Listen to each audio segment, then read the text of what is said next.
말씀 제목 따라해 보겠습니다. 하나님의 뜻을 행하러 오신 주님. 지난 한 주간 지은 죄와 죄의 결과인 반항과 질병과 저주와 실패와 환난을 당할 때마다 도리어 주님의 보혈의 공로를 의지하여 양심의 자유를 얻고 살아계신 하나님을 섬김으로 그 살아계신 하나님의 입에서 나오는 말씀을 마음으로 듣고 순종함으로 죄를 이기고 죄의 결과인 반항과 질병과 저주와 실패와 환난을 이기며 사셨습니까? 여러분에게는 지은 죄와 죄의 결과인 반항과 질병과 저주와 실패와 환난보다 예수님의 보혈의 공로가 더 큽니까? 확실합니까? 그렇다면 양심의 자유를 얻은 후에 살아계신 하나님을 섬김으로 곧 살아계신 하나님의 입에서 나오는 말씀을 마음으로 듣고 순종함으로 죄에서 완전히 떠나시기를 바랍니다. 양심의 자유를 얻지 못한다면 어느 누구도 살아계신 하나님을 섬길 수 없기에 죄에서 떠날 수 없습니다. 그래서 먼저는 어떠한 죄를 짓더라도 예수님의 보혈의 공로를 통해 죄의 사함을 받고 양심의 자유를 얻어야 하는 것입니다. 그래야 살아계신 하나님을 섬김으로 곧 살아계신 하나님의 입에서 나오는 말씀을 마음으로 듣고 순종함으로 그 죄에서 떠날 수 있습니다.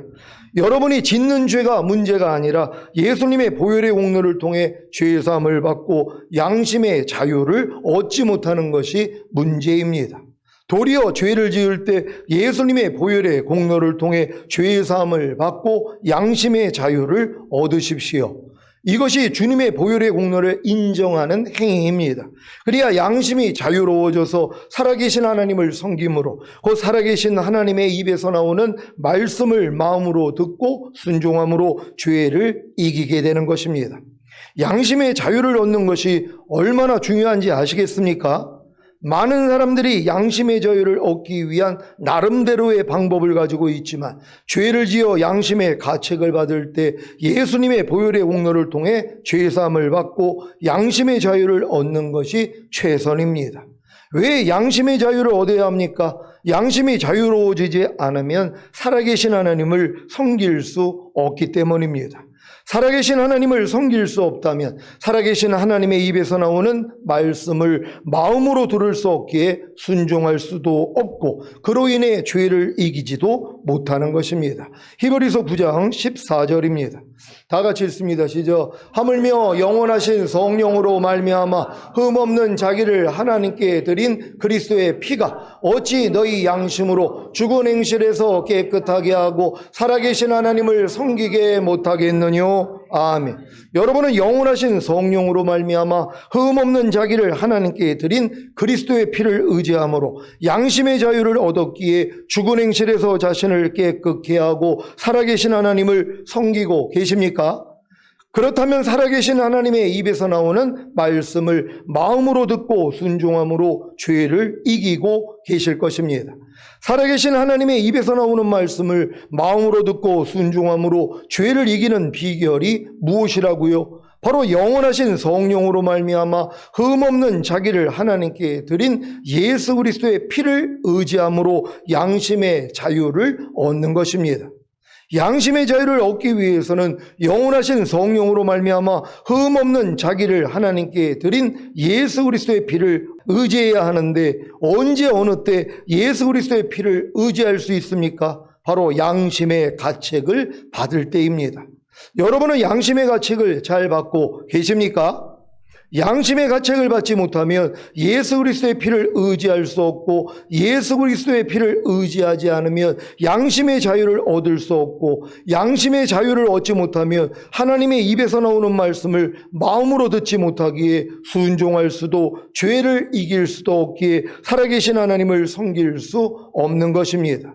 이제 양심의 가책이 얼마나 중요한지 아시겠습니까? 그런데 지금 세상에는 죄가 가득합니다. 그래서 깨끗하고 청결한 양심이나 착하고 선한 양심은 찾아볼 수가 없고 찔림받는 양심조차도 사라지고 있는 것입니다.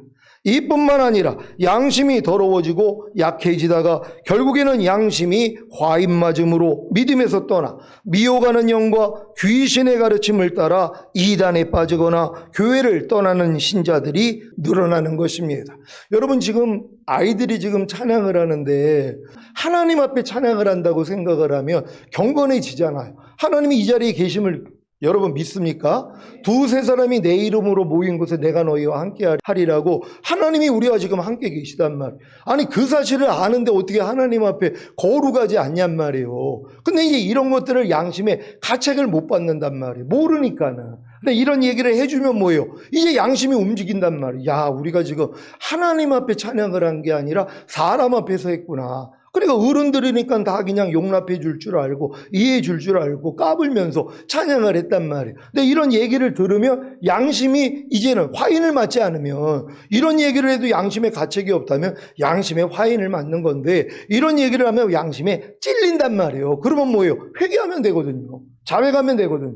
아이고, 하나님 앞에 드리는 예배인데, 예배 앞에서 거룩하게 찬양을 해야 되는데 우리가 지금 하나님을 잊고 내가 진짜 망령되이 찬양을 했군요. 그러면 이걸 알고 회개를 하면 뭐예요? 이제는 자유함을 얻는 거란 말이에요. 그럼 그 다음부터 고쳐지게 되는 것이란 말이에요. 그러니까 여러분들 단에서 선포되는 말씀을 통해서 양심의 가책을 받는다는 것이 굉장히 중요하다는 것이에요. 여러분, 양심의 가책을 좀 받고 계십니까? 하나님 모든 말씀 하나하나로 양심의 가책을 받아야 되는 것이에요. 근데 어떤 사람들은 염려하지 말라는 말씀을 통해서 죽을 때까지 양심의 가책을 안 받아요. 왜요? 양심에 화인 맞았어요.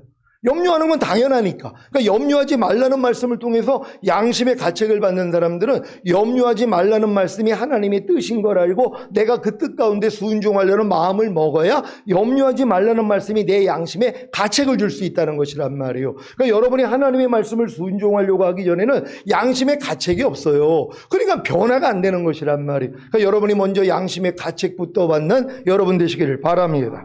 디모데전서 4장 1절로 3절입니다. 제가 먼저 읽습니다. 그러나 성령이 밝히 말씀하시기를 후일에 어떤 사람들이 믿음에서 떠나 미혹해하는 영과 귀신의 가르침을 쫓으리라 하셨으니 자기 양심이 화인 맞아서 외식함으로 거짓말하는 자들이라. 다 같이 혼인을 금하고 식물을 폐하라 할 터이나 식물은 하나님이 지으신 바니 믿는 자들과 진리를 아는 자들이 감사함으로 받을 것이니라. 아멘. 사랑하는 시온의 성도 여러분, 여러분이 지금 양심의 가책을 느끼고 계시다면 찔림받는 양심을 가지고 계신 것입니다. 이 양심을 시작으로 착하고 선한 양심과 깨끗하고 청결한 양심을 가지심으로 거룩한 산 위에 서시기를 바랍니다. 양심의 가책이 이렇게 중요한데 양심의 가책이 어디서부터 오는지 아십니까? 바로 마음에 새긴 율법입니다. 마음에 율법을 새기지 않으면, 그 마음 안에 하나님의 말씀을 받아들이지 않으면 양심의 가책이 생길 수가 없습니다. 항상 기뻐하지 않으면서도, 쉬지 말고 기도하지 않으면서도, 범사에 감사하지 않으면서도, 염려하면서도, 불평하면서도, 간음하면서도, 미워하면서도, 비판하면서도, 세상을 사랑하면서도 전혀 양심의 가책을 느끼지 못하는 신자들이 있습니다. 왜 그런지 아십니까? 마음에 율법을 새기지 않았기 때문입니다. 그 마음 안에 하나님의 말씀을 받아들이지 않았기 때문입니다.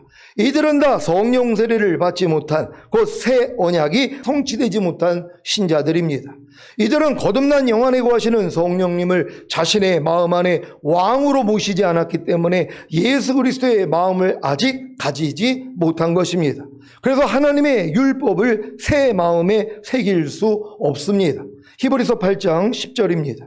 다 같이 읽습니다. 시작. 또 주께서 가라사대 그날 후에 내가 이스라엘 집으로 세울 언약이 이것이니 내 법을 저희 생각에 두고 저희 마음에 이것을 기록하리라. 나는 저희에게 하나님이 되고 저희는 내게 백성이 되리라. 아멘. 새 언약의 성취인 성령 세례를 받으며 예수 그리스도의 마음을 가졌기에 예수 그리스도의 마음에 받아들인 하나님의 말씀에 불순종할 때 즉시로 여러분의 양심이 가책을 받게 됩니다. 항상 기뻐하는 하나님의 말씀을 새 마음인 그리스도의 마음에 받아들인 후에 혹여 항상 기뻐하지 않으면 즉시로 양심에 가책이 생깁니다. 그러면 이 가책을 가지고 하나님 앞에 나아가 예수 그리스도의 피를 의지함으로 죄 사함을 받고 양심의 자유를 얻음으로 항상 기뻐하지 않는 죽은 행실에서 자신을 깨끗게 하고 사탄을 꾸짖고 저주하면 항상 기뻐하려는 말씀이 마음에서 들리게 되므로 쉽게 순종하게 되는 것입니다. 여러분의 마음에서 물 마셔야지 하는 생각이 났다면 순종하기가 쉽습니까? 어렵습니까? 갑자기 누구한테 전화해야지 하는 생각이 났다면 순종하기가 쉽습니까? 어렵습니까? 쉽죠. 마찬가지입니다. 성령세를 받은 성도님들은 하나님의 말씀이 자기 마음에 들려오면 그대로 순종하는 것이 쉽습니다. 들리기만 하면 그대로 이루어지기 때문입니다. 그래서 이제 여러분이 해야 할 일은 율법을 주야로 묵상하는 자가 되는 것입니다. 하나님의 말씀을 마음에 받아들이기만 해도 양심의 가책을 느끼고 그로 인해 예수 그리스도의 피를 의지함으로 죄사함을 받고 양심의 자유를 얻음으로 죽은 행실에서 자신을 깨끗게 하고 사탄을 꾸짖고 저주하면 하나님의 말씀이 마음에서 들리게 되므로 쉽게 순종하게 되는데 왜 말씀 묵상을 하지 않겠습니까? 이러한 비밀을 모르기에 도리어 하나님의 말씀을 묵상하며 양심의 가책을 받아서 도저히 묵상하지 못하겠다고 하는 분들도 계십니다. 사탄에게 속지 마십시오. 양심의 가책이 성령님의 음성을 밝히 들을 수 있는 시작이라는 것을 믿으시기를 바랍니다. 히브리서 10장 5절입니다. 다 같이 읽습니다. 시작. 그러므로 세상에 임하실 때에 가라사대 하나님이 제사와 예물을 원치 아니하시고 오직 나를 위하여 한 몸을 예비하셨도다. 아멘. 지난주에 해마다 늘 드리는 제사로는 나오는 자들을 온전케 할 수 없는 이유가 황소와 염소의 피가 능히 죄를 없이 하지 못함이라고 말씀드렸습니다. 그래서 해마다 죄를 생각하게 하는 것이 있기에 매번 제사를 드리게 된 것입니다. 죄를 지은 사람이 자기 피를 흘리고 죽는다고 해서 그 사람의 죄가 없어질 수 있겠습니까? 하물며 황소와 염소의 피가 사람의 죄를 없어지게 할 수 있겠습니까? 전혀 불가능한 것입니다. 단지 사람의 죄를 대신하여 희생제물이 죽음으로 죄의 용서만을 받을 뿐입니다. 그래서 다시 죄를 지면 또다시 죄사함을 위해 황소와 염소의 피로 제사를 드려야 하는 것입니다. 그런데 예수님이 이 세상에 오셔서 말씀하시기를 하나님이 제사와 예물을 원치 아니하시고 오직 나를 위하여 한 몸을 예비하셨도다. 전체로 번제함과 속죄제는 기뻐하지 아니하시나니 이에 내가 말하기를 하나님이여 보시옵소서. 두루마리 책에 나를 가리켜 기록한 것과 같이 하나님의 뜻을 행하러 왔나이다 라고 하셨습니다. 하나님이 제사와 예물을 원치 아니하시고 오직 나를 위하여 한 몸을 예비하셨도다는 말씀의 의미가 무엇입니까? 그림자로서의 죄를 사해주는 제사와 예물을 원치 아니하시고 실제적으로 죄를 영원히 사해주시고 죄를 없애주시기 위해 오직 나를 위하여 한 몸을 곧 예수님을 참 제물로 받으시려고 사람의 몸을 입게 하신 것입니다. 오직 나를 위하여 한 몸을 예비하셨도다라는 말씀의 의미는 오직 나에게 입히실 한 몸을 예비하셨도다라는 말로 희생제물로 피 흘려 죽어주심으로 인류의 죄를 사해 주시고 씻어주시기 위해 하나님의 아들이 사람의 몸을 입고 이 세상에 오신 것을 말하는 것입니다. 그래서 세례 요한이 예수께서 자기에게 나아오심을 보고 가로되 보라 세상 죄를 지고 가는 하나님의 어린 양이로다 라고 선포한 것입니다. 예수님이 세상 죄를 사해시고 죄를 없애주시기 위해 희생제물인 하나님의 어린 양으로 사람의 몸을 입고 이 세상에 오신 사실을 믿습니까? 하나님은 전체로 번제함과 곧 전부 불살라드리는 제사와 속죄제를 기뻐하시지 않습니다. 그래서 주님이 말씀하시기를 하나님이여 보시옵소서. 두루마리 책에 나를 가리켜 기록한 것 같이 하나님의 뜻을 행하러 왔나이다 라고 하신 것입니다. 하나님이 원래 계획하신 하나님이 기뻐하시는 제사가 무엇입니까? 바로 죄 없으신 하나님의 아들 예수님이 이 세상에 사람의 몸을 입고 오셔서 인류의 죄를 위해 대신 죽으시는 것입니다. 그리야만 인류의 죄를 사하고 죄를 씻어주심으로 인류 구원의 시작을 하실 수 있기 때문입니다. 이러한 하나님의 뜻을 그대로 받아가지고 오신 분이 예수님이십니다. 예수님이 말씀하십니다. 하나님이여 보시옵소서, 두루마리 책에 나를 가리켜 기록한 것과 같이 하나님의 뜻을 행하러 왔나이다. 두루마리 책에 나를 가리켜 기록한 것과 같이 하나님의 뜻을 행하러 왔나이다. 무슨 말입니까? 종이를 가로로 길게 이어서 둥글게만 두루마리 책인 구약에서 제사에 대해 기록한 것이 바로 예수님의 희생을 가리켜 기록한 것과 같이 예수님이 하나님의 뜻을 행하러 오셨다는 것입니다. 하나님의 뜻이 무엇이라고 했습니까? 죄 없으신 하나님의 아들 예수님이 이 세상에 사람의 몸을 입고 오셔서 인류의 죄를 위해 대신 죽으시는 것입니다. 그리하면 인류의 죄를 사하고 죄를 씻어주심으로 인류 구원의 시작을 하실 수 있기 때문입니다. 죄 없으신 하나님의 아들 예수님이 이 세상에 사람의 몸을 입고 오셔서 인류의 죄를 위해 대신 죽으시는 것이 왜 인류 구원의 시작이 되는지 아십니까? 죄 없으신 하나님의 아들 예수님이 이 세상에 사람의 몸을 입고 오셔서 인류의 죄를 위해 대신 죽으심으로 죄사함을 주셔야 성령님을 선물로 받아 하나님을 향해 죽었던 영이 살아나는 구원과 하나님을 향해 죽었던 혼이 살아나는 구원과 하나님을 향해 죽었던 몸이 살아나는 구원을 얻게 되기 때문입니다. 하나님을 향해 죽었던 영이 살아나는 구원은 복음을 듣고 예수님을 자신의 구세주로 믿고 영접한 후에 자신의 죄를 깨닫고 죄를 자백하고 회개하면 죄사함과 의롭다함이 실제가 되기에 성령님을 선물로 받음으로 죽었던 영이 살아나 하나님과 관계를 맺게 되는 것입니다. 이것을 영의 거룩함을 얻었다라고 말하는 것입니다.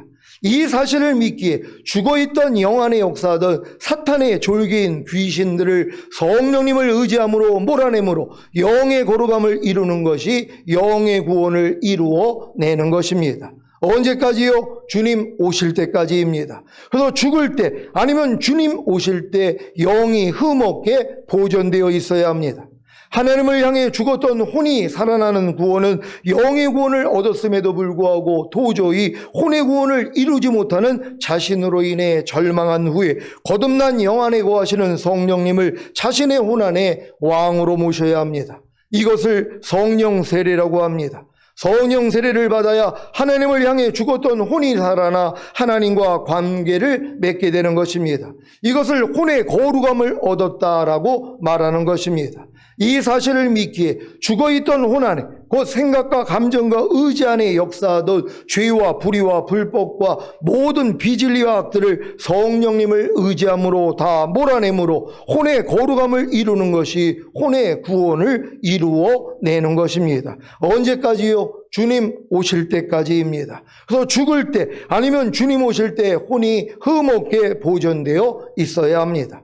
하나님을 향해 죽었던 몸이 살아나는 구원은 성령 세례를 받음으로 혼의 구원을 얻은 후에 자신의 몸도 하나님이 거하시는 성전이라는 사실을 깨닫는 것입니다. 이것을 성령 충만이라고 합니다. 이때부터 하나님을 향해 죽었던 몸이 살아나 하나님과 관계를 맺게 되는 것입니다. 이것을 몸의 거룩함을 얻었다라고 말하는 것입니다. 이 사실을 믿기에 죽어있던 몸 안에 곧 보고 듣고 말하고 행동하는 지체에 역사하던 죄와 불의와 불법과 모든 비진리와 악들을 성령님을 의지함으로 몰아내므로 몸의 거룩함을 이루는 것이 몸의 구원을 이루어내는 것입니다. 언제까지요? 주님 오실 때까지입니다. 그래서 죽을 때 아니면 주님 오실 때 몸이 흠없게 보존되어 있어야 합니다. 저는 10여 년 전에 개인적으로 제 거듭난 영과 혼 안에 거하시는 성령님께 제 몸도 드렸습니다. 그래서 제 몸도 성령님이 거하시는 성전이 된 것입니다. 그때 저는 주님의 은혜로 너희 온 영과 온과 몸이 우리 주 예수 그리스도 강림하실 때 흠없게 보존되기를 원하노라는 말씀의 의미가 무엇인지를 알았습니다. 우리 주 예수 그리스도 강림하실 때까지 주님의 은혜로 이미 거룩하게 된 영과 거룩하게 된 혼과 거룩하게 된 몸과 이미 완전케 된 영과 완전케 된 혼과 완전케 된 몸을 성령님을 의지하여 흠없게 보존하는 것이 제가 가장 기본적으로 해야 할 목표라는 것을 안 것입니다. 고린도전서 3장 16절 17절입니다. 제가 먼저 읽습니다. 너희가 하나님의 성전인 것과 하나님의 성령이 너희 안에 거하시는 것을 알지 못하느뇨? 누구든지 하나님의 성전을 더럽히면 하나님이 그 사람을 멸하시리라. 하나님의 성전은 거룩하니 너희도 그러하니라. 아멘. 여러분이 하나님의 성전이라는 사실을 믿습니까? 여러분이 하나님의 성전이기 때문에 하나님의 성령이 여러분 안에 거하시는 것을 아십니까? 여러분의 무엇이 하나님의 성령이 거하시는 성전입니까? 여러분의 영입니까? 아니면 여러분의 혼입니까? 아니면 여러분의 몸입니까? 지금 성령님이 여러분의 어디에 거하십니까? 여러분의 영입니까? 아니면 여러분의 혼입니까? 아니면 여러분의 몸입니까? 모처럼 친정 부모님이 며칠 놀러 오셨는데 어디에 모실 겁니까? 안방입니까? 건너방입니까? 뒷방입니까? 아무리 친정 부모님이라고 해도 그 집에 사는 딸과 사이가 원하시는 곳에 모실 수 있지 않습니까? 성령님도 마찬가지입니다. 여러분이 영 안에만 거하시기를 원한다면 영 안에만 모시고, 더 나아가 혼 안에도 거하시기를 원한다면 혼 안에도 모시고, 더 나아가 몸 안에도 거하시기를 원한다면 몸 안에도 모시는 것입니다. 누구든지 하나님의 성전을 더럽히면 하나님이 그 사람을 멸하시리라. 하나님의 성전은 거룩하니 너희도 그러하니라. 성령님이 거하시는 하나님의 성전이 거룩하다는 사실을 믿습니까? 그렇다면 하나님의 성전인 여러분도 거룩한 것입니다. 지금 성령님이 여러분의 거듭난 영 안에 거하시며 여러분의 거듭난 영이 거룩한 것입니다. 그래서 성령님이 거하시는 여러분의 거듭난 영을 더럽히면 안 됩니다. 거역함과 완고함으로 사탄의 영들인 귀신들을 받아들여 성령님이 거하시는 여러분의 거듭난 영을 더럽히면 하나님이 그 사람을 멸하신다는 사실을 믿으시고 영의 거룩함을 지키시기를 바랍니다. 지금 성령님이 여러분의 혼 안에 거하시며 여러분의 혼이 거룩한 것입니다. 그래서 성령님이 거하시는 여러분의 혼을, 그 생각과 감정과 의지를 더럽히면 안 되는 것입니다. 죄와 불의와 불법과 모든 비진리와 악들을 받아들여 성령님이 거하시는 여러분의 혼을 더럽히면 하나님이 그 사람을 멸하신다는 사실을 믿으시고 혼의 거룩함을 지키시기 바랍니다. 지금 성령님이 여러분의 몸에 거하시며 여러분의 몸이 거룩한 것입니다. 그래서 성령님이 거하시는 여러분의 몸을 곧 보고 듣고 말하고 행동하는 지체를 더럽히면 안 되는 것입니다. 죄와 불의와 불법과 모든 비진리와 악들을 받아들여 성령님이 거하시는 여러분의 몸을 더럽히면 하나님이 그 사람을 멸하신다는 사실을 믿으시고 몸의 거룩함을 지키시기 바랍니다. 이것이 바로 여러분의 온 영과 혼과 몸을 흠없게 보존하는 비결입니다. 그러니까 여러분이 지금 영이 더럽혀지고 혼이 더럽혀지고 몸이 더럽혀졌다는 것을 여러분이 알아야지 회개할 거 아니에요. 그러니까 이게 복이라는 것이란 말이에요. 그러니까 여러분들이 지금 전인구원을 받았어도 매일 마귀는 우는 사자같이 상길자를 찾아서 여러분의 영을 더럽히고 혼을 더럽히고 몸을 더럽히려고 역사를 한단 말이에요. 근데 여러분들이 뭐예요? 이미 전인구원을 받았으면 금방 안단 말이에요. 내 영이 더럽혀지고 내 혼이 더럽혀지고 내 몸이 더럽혀진다는 걸 금방 알아요. 왜? 하나님이 사랑하시니까 징계를 한단 말이에요. 안 좋은 일들이 일어난단 말이에요. 여러 가지로. 그럼 이걸 통해서 즉시로 돌아보는 거예요. 내가 또 영의 거룩함을 지키지 못하고 혼의 거룩함을 지키지 못하고 몸의 거룩함을 지키지 못했더니 지금 나에게 이런 일이 일어났구나. 그러니까는 회개를 한단 말이에요. 그러니까 다시 영, 혼, 몸의 거룩함을 유지하고 있는 것이에요. 항상 이렇게 유지하다가 주님의 얼굴 볼 수 있는 여러분 되시기를 바랍니다. 자신의 영이 성령님이 거하시는 성전이라는 사실을 믿을 때 성령님과 함께 거룩해진 자신의 영을 사탄의 영들은 귀신들로부터 지키고 흠없게 보존할 수 있습니다. 더 나아가 자신의 혼이 성령님이 거하시는 성전이라는 사실을 믿을 때 성령님과 함께 거룩해진 자신의 혼을, 그 생각과 감정과 의지를 죄와 불의와 불법과 모든 비진리와 악들로부터 지키고 흠없게 보존할 수 있습니다. 더 나아가 자신의 몸이 성령님이 거하시는 성전이라는 사실을 믿을 때 성령님과 함께 거룩해진 자신의 몸을 곧 보고 듣고 말하고 행동하는 지체를 죄와 불의와 불법과 모든 비진리와 악들로부터 지키고 흠없게 보존할 수 있습니다. 주님 강림하실 때 온 영과 온갖 몸을 흠없게 보존하게 하시기 위해 희생 제물로 오신 예수님을 통해 여러분을 친히 온전히 거룩하게 하실 하나님 아버지를 찬양합니다. 그러니까 여러분들을 안에 임재하신 성삼일째 하나님께서 이제 여러분의 영을 지키고 혼을 지키고 몸을 지킬 수 있도록 다 만들어 주실 수 있단 말이에요. 혹여 지키지 못하더라도 걱정할 게 없어요. 즉시로 아니까는요. 그러니까 주님 앞에 돌이켜서 발 씻음을 받는단 말이에요. 죄사함을 얻는단 말이에요. 두루마기를 빠는 것이란 말이에요. 이게 바로 어린 양의 피로도 이기는 자가 되는 것이에요. 그러니까 이 믿음까지 온 사람들은 그래도 걱정할 게 없다는 것이란 말이에요. 깨어만 있으면 돼요. 깨어있기 위해서 말씀 묵상 기도 순종 훈련만 하고 있어도 주님이 여러분을 놓치지 않는다는 것이에요. 주님의 손에서 단 한 분도 빠져나가지 않는 여러분 되시기를 바랍니다. 이제 성령님을 통해 영과 온갖 몸을 온전히 거룩하게 하심으로 주님 강림하실 때 온 영과 온갖 몸을 사탄의 졸기인 귀신들로부터 지키고 흠없게 보존하시기를 우리 주 예수 그리스도의 이름으로 축원합니다. 기도하겠습니다. 오늘 선포된 말씀을 통하여 하나님의 뜻을 행하러 오신 주님, 이 주님이 생명 주는 영이 되셔서 여러분의 거듭난 영과 혼과 몸 안에 주인과 왕으로 오셨다는 것이란 말이에요. 그분만 부르면 되는 것이에요. 이제는 주의 이름을 부르는 자는 구원을 얻으리라. 하나님, 내가 모든 상황에서 주님 이름 부르면서 구원받는 자가 되기를 위해 주여 한번 해주고 기도합니다.